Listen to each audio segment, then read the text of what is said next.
I welcome you all in the new session of Haryana EduSet. Myself Archana Arora, PGT Chemistry from GHS Rai, Sonipat, Haryana.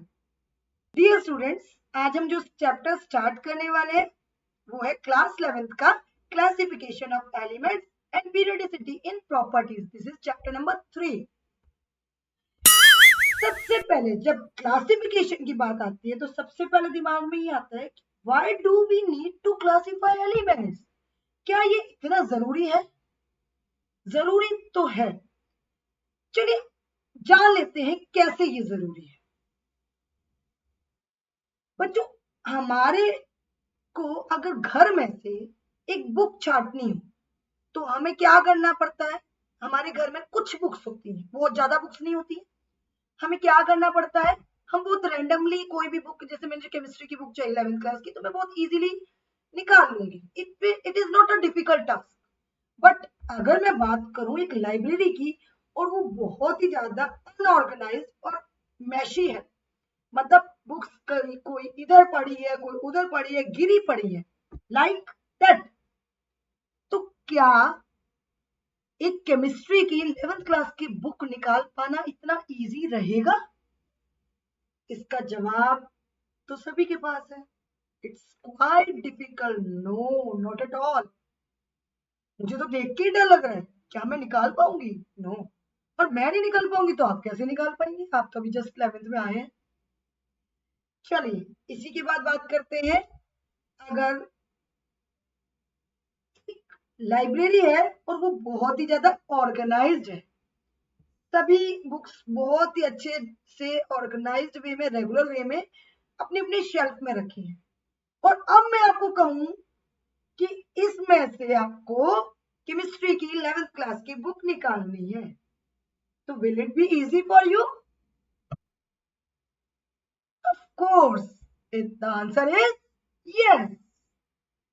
तो बच्चों, यही वजह है कि जो हमारे पास इतने ज्यादा एलिमेंट्स हैं और साथ साथ वही एलिमेंट्स बढ़ते ही चले जा रहे हैं. रोज नया एलिमेंट कुछ टाइम में सिंथेसाइज हो रहा है. अब क्या उनको स्टडी करने के लिए हमें जरूरत नहीं है कि हम इनको क्लासिफाई करें? क्या अलग अलग एलिमेंट्स को पढ़ पाना इजी रहेगा? एक छोटा सा एग्जांपल और लेते हैं हमारी डेली लाइफ से. बच्चों, अगर मैं देखूं तो ये किचन के मेरे यूटेंसिल्स हैं. किचन के यूटेंसिल्स हैं और ये बहुत ही ऑर्गेनाइज्ड वे में हम किचन में किचन का सामान रखते हैं, और वहीं हम देखें तो हम अपनी वार्डरोब में, अलमीराज में कपड़े रखते हैं और बहुत ही अच्छे से रखते हैं. ऐसा तो नहीं किचन का सामान हम अपनी अलमीराज में रखते हैं. और वहीं बात करूं अगर मैं वॉशरूम यूटेंसिल्स की, तो वॉशरूम में वॉशरूम यूटेंसिल्स रखते हैं. वॉशरूम में किचन के सामान हम नहीं रखते. तो जब हम अपने घर में इतने ऑर्गेनाइज्ड वे में रहते हैं, हर चीज को बहुत ही अच्छे से क्लासिफाई करके हम अलग अलग जगहों पर अलग अलग चीज के लिए अलग अलग स्पेस बना रखा होता है हमने, तो क्यों नहीं हम कुछ सिमिलर प्रॉपर्टीज वाले एलिमेंट्स को एक सिमिलर स्पेस दे दें? जैसे किचन का सामान किचन में, वैसे ही कुछ सिमिलर प्रॉपर्टीज वाले की जो एलिमेंट्स है उनको एक सिमिलर वे में रख दें. फिर उससे डिफरेंट जो उनकी आपस में कुछ सिमिलरिटीज है उनको डिफरेंट वे में रख दें, और फिर ऐसे ही बाकी एलिमेंट्स को. तो यही वजह है बच्चों कि इतने नंबर्स ऑफ एलिमेंट्स की डिस्कवरी के बाद भी जो नए नित नए टाइम टू टाइम कुछ नए एलिमेंट्स ऑर्गेनाइज सिंथेसाइज होते चले जा रहे हैं, और उनमें सभी को अलग अलग पढ़ पाना is not a simple task. तो साइंटिस्ट को, पुराने हमारे फिलोसफर्स को जरूरत महसूस हुई एक क्लासिफिकेशन, और वहीं से हमारे इस चैप्टर की जर्नी स्टार्ट होती है. तो let's proceed to the journey of periodic table. Now we will discuss the genesis of periodic classification. Periodic classification का जनरेशन कहाँ से हुआ, हमारे जो अर्लियर अटेम्प्ट्स हैं वो कहाँ से आए। सबसे पहले हमारे पास आया डॉबर्नियर। डॉबर्नियर ने लॉ ऑफ टाइड दिया था। डॉबर्नियर ने सबसे पहले जो 19th सेंचुरी के स्टार्टिंग में अबाउट 1800 में ही उसने अपनी एक सोच सामने लाई। उन्होंने देखा कि उसने सबसे पहले एटॉमिक मासेस के अकॉर्डिंगली इनको एलिमेंट्स को अरेंज किया और तब तक लगभग 28 एलिमेंट्स डिस्कवर हो पाए और फिर उसने कुछ सिमिलर प्रॉपर्टीज वाले एलिमेंट्स को कोशिश की अपने अकॉर्डिंगली फिजिकल प्रॉपर्टीज को देखते हुए कि कुछ तो किया जाए। डॉबर्नियर ने क्या किया देखते हैं। डॉबर्नियर classify elements in the increasing order of their atomic masses into groups of 3 elements called tried. उसने 3 एलिमेंट्स के ग्रुप्स बनाए और in each tried the atomic mass of the middle element, जो 3 ट्राइड बनाए जिनको हमने इंक्रीजिंग एटॉमिक मासेस के accordingly arrange किया, उनमें जो मिडल एलिमेंट था दैट वाज अप्रोक्सीमेटली, उसका जो एटॉमिक मास था that was approximately equal to the average atomic masses of the other 2 elements. Let's discuss it in detail. डॉबर्नियर ने 3 ट्राइड्स बनाए थे। डॉबर्नियर ने ये जो 3 ट्राइड बनाए वो आपके सामने है स्क्रीन पर। सबसे पहले lithium sodium potassium, then calcium strontium barium and then chlorine bromine iodine. Up till then 28 elements were there, जिसमें से सिर्फ वो 9 एलिमेंट्स को ही अरेंज कर पाया था in the form of 3 triads. उसके बाद उसकी जो थ्योरी थी, जो लॉ था, वो क्या था कि properties of middle element in a tried is the mean of the other 2 number of triads. जो एटॉमिक मास था मिडल एलिमेंट का वो मीन था other 2 members of tried. Let's discuss the triads one by one. Triad number 1, first of all, हम देख रहे हैं यहाँ पर कि ट्राइड नंबर 1 में क्या था, lithium sodium and potassium. Lithium sodium और पोटाशियम के जब एटॉमिक वेट्स को अरेंज किया गया इंक्रीजिंग वे में, इंक्रीजिंग एटॉमिक वेट्स के रूप में, तो जो मिडल एलिमेंट था सोडियम, उसका जो वेट था वो अप्रोक्सीमेटली किसके बराबर आया, लिथियम और पोटाशियम 7 + 39 के मीन या एवरेज के वेट के बराबर। तो 7 + 39 जब हम करते हैं तो क्या आता है, 46 आता है। और 46 का जब हम डिवाइड करेंगे, मीन निकालेंगे, 2 से डिवाइड करेंगे क्योंकि देयर आर 2 एलिमेंट्स, तो 23 आएगा and that is equal to the atomic weight of 23। इसके बाद आते हैं ट्राइड नंबर 2 पर। सेम वही प्रोसेस, कैल्शियम स्ट्रोंशियम और बेरियम के बीच में उसने एटॉमिक वेट्स को इंक्रीजिंग ऑर्डर में लगाया और जब अरेंज किया इंक्रीजिंग वे में तो उसने देखा कि कैल्शियम और बेरियम का जो एटॉमिक वेट्स का जो एवरेज था वो लगभग बराबर आया स्ट्रोंशियम के एटॉमिक वेट के बराबर आया। 40 + 137 डिवाइडेड बाय 2 करते हैं तो 88.5 आता है। Strontium is 88। Next tried number 3 की तरफ चलते हैं। अगेन क्लोरीन ब्रोमीन और आयोडीन का उसने ट्राइड बनाया और जब उनके एटॉमिक वेट्स को हमने देखा तो उसका जो एवरेज आया वो क्लोरीन और आयोडीन का जो एटॉमिक वेट का जो एवरेज था वो लगभग ब्रोमीन के एटॉमिक वेट्स के बराबर 81.25 और 80 is approximately same.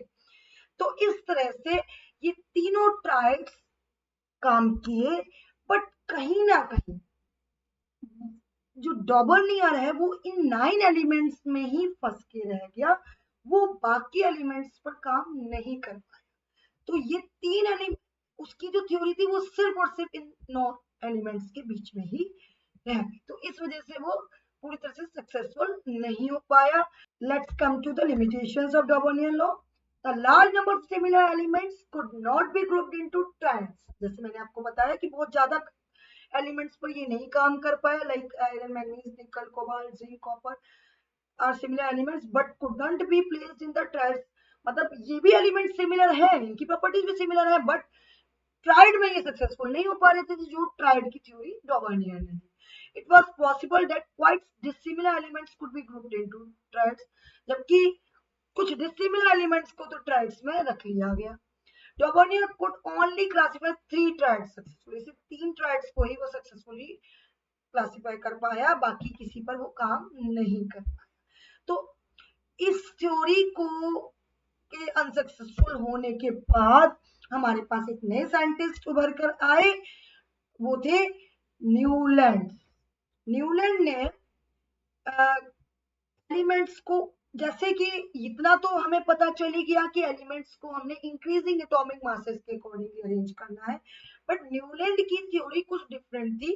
Newland stated that when elements are arranged in order of increasing atomic masses, every eighth element has properties similar to the first, just like the musical note.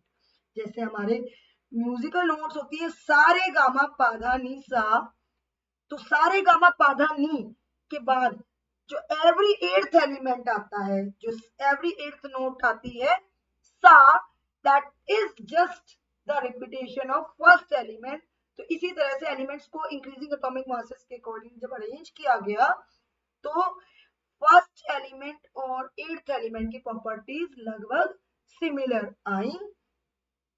तो इस तरह से ये 1866 के दौरान न्यूलैंड आए और उन्होंने अपनी थ्योरी को दिया, बट कहीं ना कहीं कुछ मिसकंसेप्शंस थे या कुछ कमियां थी जो ये आगे नहीं बढ़ पाई थ्योरी। देखते हैं। This classification was successful up to only calcium element, सिर्फ कैल्शियम तक के एलिमेंट्स को ये सक्सेसफुल कर पाया, जबकि तब तक लगभग 56 एलिमेंट्स डिस्कवर हो चुके थे, बट ओनली कैल्शियम तक ये वाली थ्योरी, जो फर्स्ट से एट्थ नोट वाली थ्योरी या हमारे म्यूजिकल नोट को जो उसने कंपेयर किया हमारे पीरियोडिक टेबल या क्लासिफिकेशन को, वो थ्योरी सिर्फ कैल्शियम तक ही लिमिटेड रह पाई।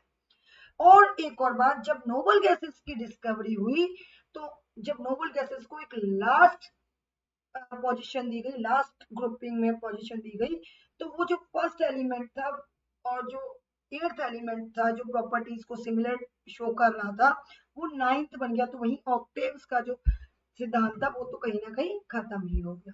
आपने 10th क्लास में न्यूलैंड का अष्टक सिद्धांत के नाम से इसको पढ़ा होगा। तो नोबल गैसेस की डिस्कवरी के बाद जो ये ऑक्टेव्स की जो थ्योरी थी, जो सारे गामा पाधा निसा की जो थ्योरी थी, वो टोटली डिस्टर्ब हो गई। तो चलिए अब आगे बढ़ते हैं अगली थ्योरी की तरफ, क्योंकि न्यूलैंड और डॉवर्नियर की थ्योरी तो बहुत अच्छे से सक्सेसफुल नहीं हो पाई, सभी एलिमेंट्स पर काम नहीं कर पाई। तो हमारे बहुत ही इंपॉर्टेंट, जिसे हम पीरियोडिक टेबल क्लासिफिकेशन की हिस्ट्री बना दी और उन्होंने क्लासिफिकेशन को एक पहचान दी, वो थे मेंडलीव।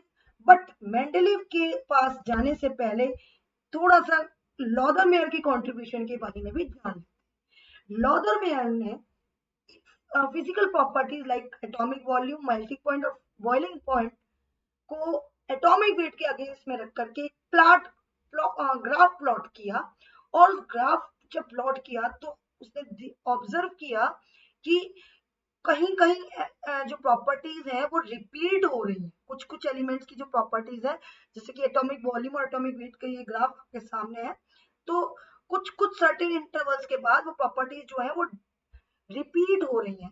तो इससे कहीं ना कहीं एक पहचान मिली कि जो हमारा जो एलिमेंट्स है उनकी जो प्रॉपर्टीज हैं, जो फिजिकल और केमिकल प्रॉपर्टीज है, they can be the repetition of certain previous elements.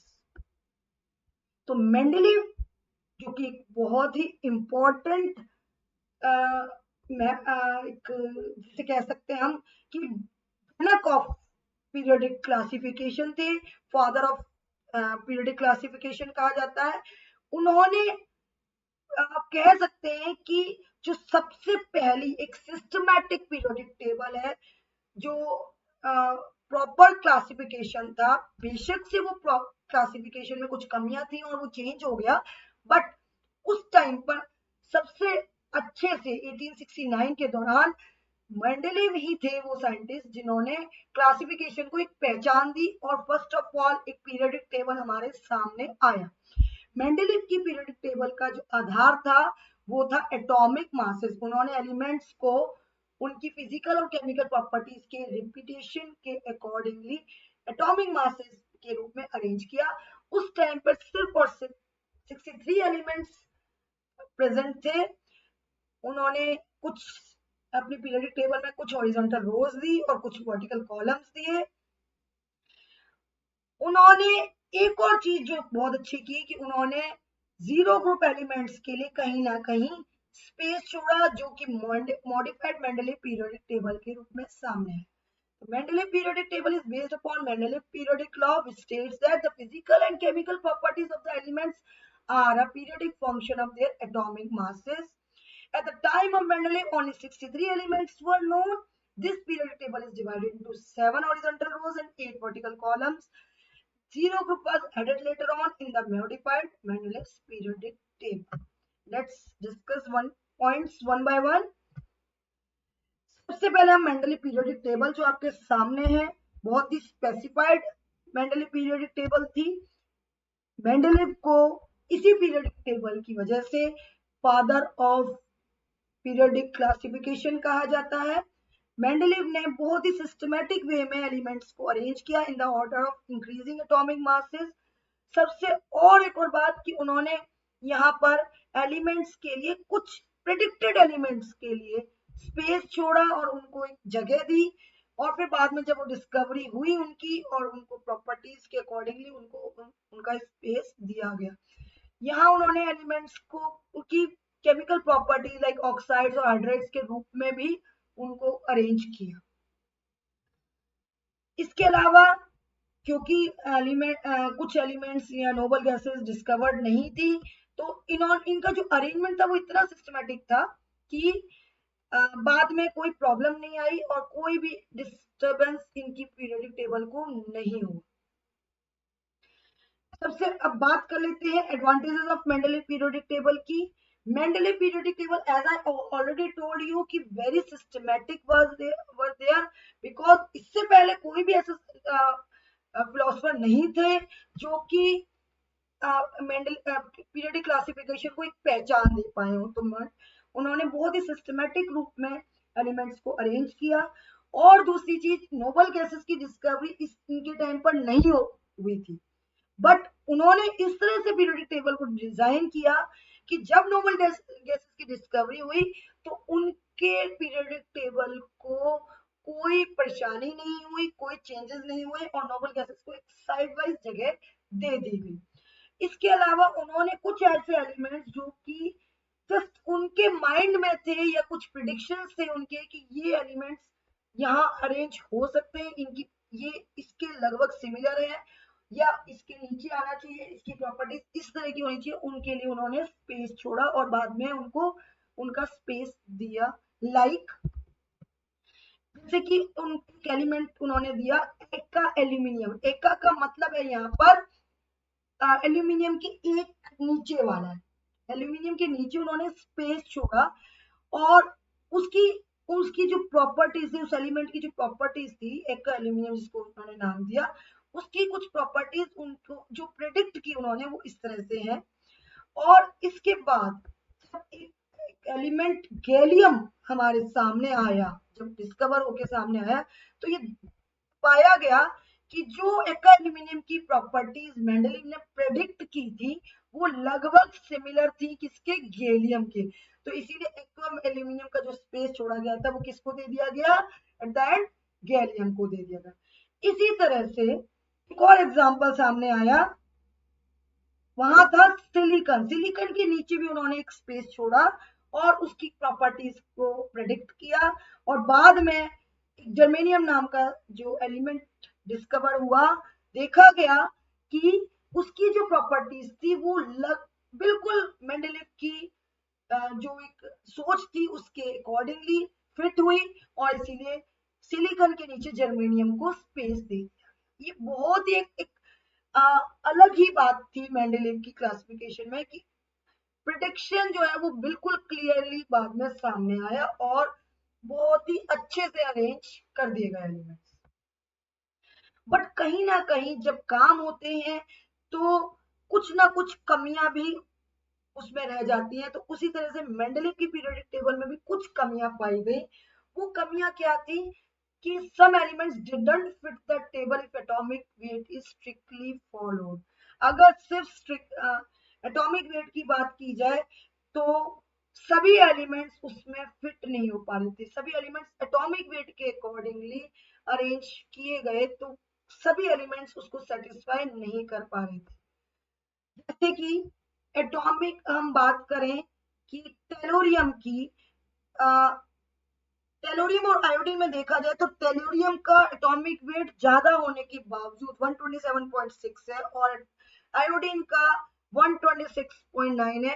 Actually क्या था कि मेंडेलीव ने पीरियोडिक टेबल, अपनी पीरियोडिक टेबल में एटॉमिक वेट को तो प्रेफरेंस दी थी, बट उसने कहीं कुछ जगहों पर फिजिकल और केमिकल प्रॉपर्टीज को ज्यादा प्रेफरेंस दे दी थी, जिसकी वजह से जैसे उसने टेलोरियम को इंक्रीजिंग एटॉमिक वेट के अकॉर्डिंगली ना अरेंज करके टेलोरियम को पहले स्पेस दिया, क्योंकि उसकी जो प्रॉपर्टीज थी वो कहीं ना कहीं ऑक्सीजन, सल्फर और सेलेनियम के साथ मैच कर रही थी। तो उसने वहां पर एटॉमिक वेट की अपनी थ्योरी को थोड़ा पीछे रखा और फिजिकल और केमिकल प्रॉपर्टीज को आगे रखा। तो इस तरह से सभी एलिमेंट्स एटॉमिक वेट के अकॉर्डिंगली फिट नहीं हो पाए। नेक्स्ट था, despite being in the same group, some of the elements didn't have same properties। हम कह सकते हैं कि हाइड्रोजन, लिथियम, सोडियम, पोटेशियम के बावजूद, देखिए सोडियम और पोटेशियम एक बहुत ही ज्यादा रिएक्टिव एलिमेंट्स, बट उसी सीरीज में उसने गोल्ड जैसी एलिमेंट को, सिल्वर जैसे एलिमेंट्स को भी रखा जो कि बिल्कुल रिएक्टिव नहीं होते। तो एक ही ग्रुप में होने के बावजूद भी कुछ एलिमेंट्स ऐसे भी थे जो प्रॉपर्टीज को मैच नहीं कर पा रहे थे। कहीं तो प्रॉपर्टीज को मैच करने के लिए उसने एटॉमिक वेट को भी सेक्रीफाइस किया, और कहीं कुछ जगह ये पाई गई कि एक ही ग्रुप में होने के बावजूद properties were totally different. Sodium और गोल्ड की प्रॉपर्टीज लगभग डिफरेंट है, क्योंकि sodium is one of the most reactive element and gold is one of the least reactive element. तो इस तरह से एक ही ग्रुप में रखने के बाद ये भी पाया गया कि सेम ग्रुप में होते हुए भी प्रॉपर्टीज डिफरेंट है। इसके बाद एक और जो बहुत बहुत बहुत इंपॉर्टेंट ड्रॉबैक जो सामने आया, जिसने मेंडेलीव पीरियोडिक टेबल की थ्योरी को और नई पहचान देने के लिए मजबूर किया, नया पीरियोडिक टेबल सामने आया, वो था पोजीशन ऑफ हाइड्रोजन। हाइड्रोजन को मेंडेलीव ने ग्रुप 1 में रखा, बट पाया गया कि हाइड्रोजन की जो प्रॉपर्टीज है वो लगभग कहीं कहीं मैच करती हैं हेलोजन से भी, क्योंकि हाइड्रोजन एक ऐसा एलिमेंट है कि अगर उसमें से एक इलेक्ट्रॉन निकाल लिया जाए तो वो मोनोपॉजिटिव कैटायंस लाइक एल्कली मेटल्स को मैच करता है, बट अगर उसमें इलेक्ट्रॉन डाल दिया जाए तो वो मैच करती हैं हेलोजन से उसकी प्रॉपर्टीज। तो वो ये नहीं बता पाया, क्योंकि हाइड्रोजन की जो प्रॉपर्टीज थी वो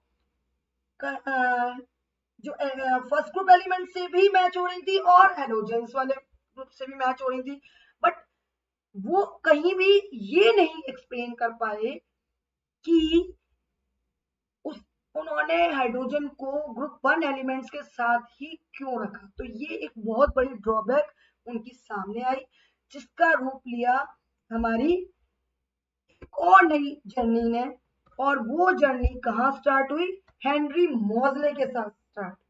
हेनरी मोज़ले ने क्या किया, कुछ एलिमेंट्स के स्पेक्ट्रम को, एक्सरे स्पेक्ट्रम ऑफ एलिमेंट्स को ऑब्जर्व किया, उनकी रेगुलरिटी इरेगुलरिटीज को ऑब्जर्व किया। उन्होंने फ्रीक्वेंसी के स्क्वायर रूट को एटॉमिक नंबर के साथ जब प्लॉट किया तो एक स्ट्रेट लाइन ग्राफ सामने आया, या nu is known as the frequency of X ray. जब वो सामने आया तो जो स्ट्रेट लाइन ग्राफ ने एक सोच सामने लाई कि कहीं ना कहीं एलिमेंट्स को अरेंज करने का जो प्रोसेस है वो एटॉमिक नंबर होना चाहिए, ना कि एटॉमिक मास। और इसी से जन्म लिया हमारे एक नए लॉ ने, that is known as modern periodic law. और मॉडर्न पीरियोडिक लॉ में हेनरी मोजले ने क्या कहा कि physical and chemical properties of elements are periodic function of their atomic number, not atomic mass। मतलब जब एलिमेंट्स को अरेंज किया गया atomic number, increasing atomic number के अकॉर्डिंगली, तो जो रिपीट एक से दूसरा एक ग्रुप में जो ग्रुपिंग की गई एलिमेंट्स को क्लासिफाई किया गया सेम उसमें, तो वो उनकी जो प्रॉपर्टीज थी वो रिपीटेशन में आई, फिजिकल और chemical property after certain regular intervals, और वो अरेंजमेंट था एटॉमिक नंबर के। तो इस तरह से periodic table, modern periodic table law की शुरुआत हुई और मॉडर्न पीरियोडिक टेबल हमारे सामने आया। सबसे पहले मैं बता दूं आपको कि एटॉमिक नंबर क्या होता है। किसी भी पर्टिकुलर एलिमेंट का atomic number is equal to number of electrons in that neutral atom. Neutral atom जब तक वो आयन नहीं बनता तब तक नंबर ऑफ इलेक्ट्रॉन्स के बराबर भी होता है और नंबर ऑफ प्रोटॉन्स के बराबर भी होता है। दूसरी चीज, atomic number relates to quantum number, and जैसे कि ये आप chapter number structure of atom वाले चैप्टर में पढ़ चुके हैं कि एटॉमिक नंबर जो है वो कहीं ना कहीं रिलेट करता है क्वांटम नंबर और इलेक्ट्रॉनिक कॉन्फ़िगरेशन ऑफ एलिमेंट से। इस तरह से modern periodic law is also a consequence of periodic verification of electronic configuration of an element. और इसी तरह से एक long form of periodic table की शुरुआत हुई जो कि नील्स बोर ने दी। और नील्स बोर ने क्या कहा उसके लिए कि एक long form of periodic table arrange किया और उसमें 7 हॉरिजॉन्टल रोज दी जो कि पीरियड्स थे और 18 वर्टिकल कॉलम्स जिनको ग्रुप्स का नाम दिया गया। Period number corresponds to the highest principal quantum number n of for any element, and group number corresponds to outer electronic configuration of an element। तो इस तरह से long form of periodic table हमारे सामने आया। Long form of periodic table में आप देख ही रहे हैं कि किस तरह से 18 वर्टिकल कॉलम्स दिखाई दे रहे हैं आपको लेफ्ट टू राइट जाते वक्त, और ये 7 हॉरिजॉन्टल रोज दिखाई दे रही है। और इसके बाद अगर आप देखें तो ये एक और मैं बात बताना चाहूंगी, ये आगे हम पढ़ने भी वाले हैं कि लेफ्ट साइड वाले सारे मेटल्स होते हैं और राइट साइड वाले नॉन मेटल्स होते हैं। बीच में ये जो जिगजैग लाइन ब्राउन कलर से मस्टर्ड कलर से दिखाई दे रही है ये मेटलॉइड्स की है। तो ये मेटल्स और नॉन मेटल्स को डिवाइड करते हैं। इसके बाद अभी हम इसको बहुत ही अच्छे से पढ़ने वाले हैं। कुछ एलिमेंट्स नीचे भी अरेंज हुए जिनको पूरी तरह से स्पेस नहीं मिल पाई प्रॉपर सिस्टमैटिक अरेंजमेंट देने के लिए, कुछ एलिमेंट्स को नीचे अलग से अरेंज कर दिया गया, उनको नाम दिया गया लेंथेनॉइड्स और एक्टिनॉइड्स। तो इस तरह से पीरियोडिक टेबल को मैंने थोड़ा सा ब्रीफ में आपको इस वीडियो में बता दिया है। नेक्स्ट वीडियो में हम पीरियोडिक टेबल को बहुत ही एक्सप्लेनेटरी वे में पढ़ेंगे और उनकी सारी प्रॉपर्टीज के बारे में भी पढ़ेंगे। Now it's the revision time. Let's revise the contents we have discussed in this class. Daubeney was the first to consider the ideas of trends among properties of elements in 1800. His law was called Daubenian law of triad. Newlands arranged the elements in the increasing order of atomic weights, stating that every eighth element had properties similar to the first element, like in piano or sorghum. Lothar plotted the physical properties such as atomic volume, melting point, and boiling point against atomic weight. Mendeleev periodic table was based on atomic masses. And lastly, the modern periodic law The physical and chemical properties of elements are a periodic function of their atomic number.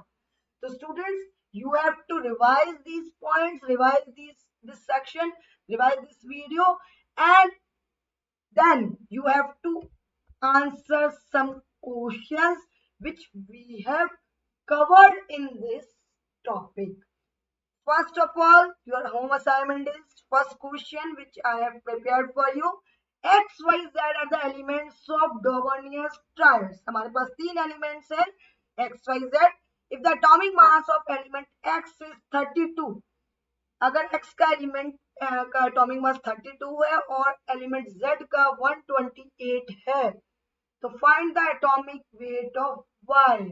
आप डॉबर्नियल of tried को apply कीजिए और Y का बहुत ही easy है, थोड़ा सा समझ के करने की बात है, Y का एटॉमिक नंबर वेट निकाल। आपके पास ऑप्शंस हैं 32, 80, 128 एंड 160। इसके अलावा कुछ थ्योरेटिकल क्वेश्चंस हैं एनसीईआरटी की एक्सरसाइज में, problem 3.1, 3.2 and 3.3. On the basis of this lecture, you can very well perform that questions and answer that question. So you have to write and note it down in the your 11th class register. Thank you. Have a nice day.